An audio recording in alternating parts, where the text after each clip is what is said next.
জাতীয় দল বিশ্ববিদ্যালয় জাতীয় দল যুবদল এবং জাতীয় দল ছাত্রদল কর্তৃক আয়োজিত আজকের এই আলোচনা সভা প্রধান অতিথি হিসেবে আমাদের মাঝে উপস্থিত রয়েছেন বিএনপির ভারপ্রাপ্ত চেয়ারম্যান আমাদের সাংগঠনিক অভিভাবক বাংলাদেশের 18 কোটি মানুষের আশা আকাঙ্ক্ষার মুখ্যমন্ত্রী দেশপ্রেমিক জনাব তারেক রহমান। আমাদের মাঝে উপস্থিত রয়েছেন বিএনপির সংগ্রামী মহাসচিব নন্দিত জননেতা মির্জা ফখরুল ইসলাম আলমগীর সহ সম্মানিত আলোচকবৃন্দ, ছাত্রদল যুবদল স্বেচ্ছাসেবক দলের কেন্দ্রীয় নেতৃবৃন্দ এবং যারা উপস্থিত রয়েছেন সকলকে আমার ব্যক্তিগত পক্ষ থেকে এবং জাতীয়তাবাদী যুবদল স্বেচ্ছাসেবক দল এবং ছাত্রদলের পক্ষ থেকে আপনাদেরকে জানাচ্ছি বক্তব্য শুভেচ্ছা এবং বিপ্লব অভিনন্দন। অত্যন্ত স্বল্প সময়ের মধ্যে আজকের এই অনুষ্ঠানটি আয়োজনের জন্য আমাদেরকে সর্বাধিক সহযোগিতা করেছেন জনাব সুলতান সালাউদ্দিন টুকু, জনাব রকিবুল ইসলাম বকুল এবং হাদি আমিন ভাই। আমি তাদের প্রতি ধন্যবাদ জানাচ্ছি এবং তাদের প্রতি কৃতজ্ঞতা প্রকাশ করছি। আমি বক্তব্য রাখবো না। আমি ইলেকট্রনিক্স প্রিন্ট মিডিয়ার বন্ধুদেরকে দীর্ঘক্ষণ আজকের আমাদের অনুষ্ঠানটি সফল করার জন্য কাজ করছেন, সেজন্য ওনাদেরকে আমি ধন্যবাদ জানাচ্ছি এবং কৃতজ্ঞতা প্রকাশ করছি। আমি শুধু বলতে চাই আজকের প্রতিবাদের বিষয় হচ্ছে যুব সমাজের প্রত্যাশা, বিএনপির পরিকল্পনায় আগামী বাংলাদেশ। ইতিমধ্যে বিএনপির 41 দফা রাষ্ট্র মেরামতের যে প্রস্তাবনা জাতিসংঘে পেশ করেছেন তার 23 দফায় রয়েছে আধুনিক যুগ উপযোগী যুব উন্নয়ন নীতিমালা প্রণয়ন। আমি বিশ্বাস করি এই 41 দফা বাস্তবায়নের মধ্য দিয়েই আগামী বাংলাদেশ হবে তারেক রহমানের নেতৃত্বে একটি বৈষম্যহীন গণতান্ত্রিক বাংলাদেশ। এই 41 দফা বাস্তবায়নের মধ্য দিয়েই আগামী বাংলাদেশ হবে তারেক রহমানের নেতৃত্বে একটি দুর্নীতিমুক্ত, সন্ত্রাস চাঁদাবাজ দখলদারমুক্ত বাংলাদেশ।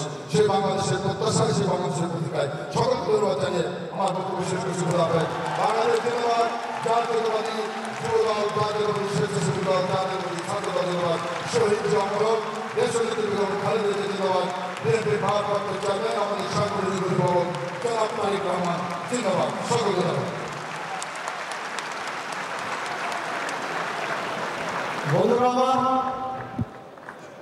প্রধান অতিথি এখন বক্তব্য রাখবেন, যিনি গত 17 বছর ফ্যাসিবাদ বিরোধী ধারাবাহিক আন্দোলনে শুধু নেতৃত্ব দেননি, তিনি ছিলেন আমাদের সংগ্রামের প্রেরণা।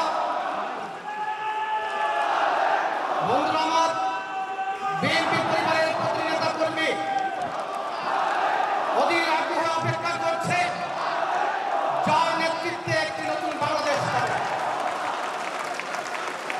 আমাদের সকল নেতাকর্মী ধৈর্য ধারণ করে রয়েছে এটি একটি নতুন বাংলাদেশের স্বপ্নে বিবর হয়ে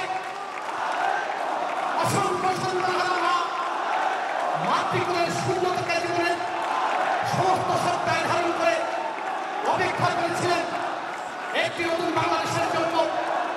পৃথিবীর সবচাইতে ভারী বোঝা পুত্রের লাশ হারিয়ে পিতা অবস্থানে গিয়েছে, শহীদ করেছে, অপেক্ষা করেছিল একটি নতুন বাংলাদেশের জন্য। অসংখ্য স্বামীহারা বলো তাদের বৈধব্যকে জীবনের জন্য সমস্ত সত্তায় ধারণ করে বৈধ ধারণ করেছিল এবং অপেক্ষা করেছিল একটি নতুন বাংলাদেশের জন্য। সেই নতুন বাংলাদেশের সম্ভাব্য নির্মাতা আমাদের আনন্দ অনুভব, আমাদের প্রিয় নেতা, আজকের অনুষ্ঠানের প্রধানমন্ত্রী, বিএনপির ভারপ্রাপ্ত চেয়ারম্যান, আমাদের সাংগঠনিক অভিভাবক জনাব তারেক রহমানের বক্তব্য রাখবেন জনাব তারেক রহমান।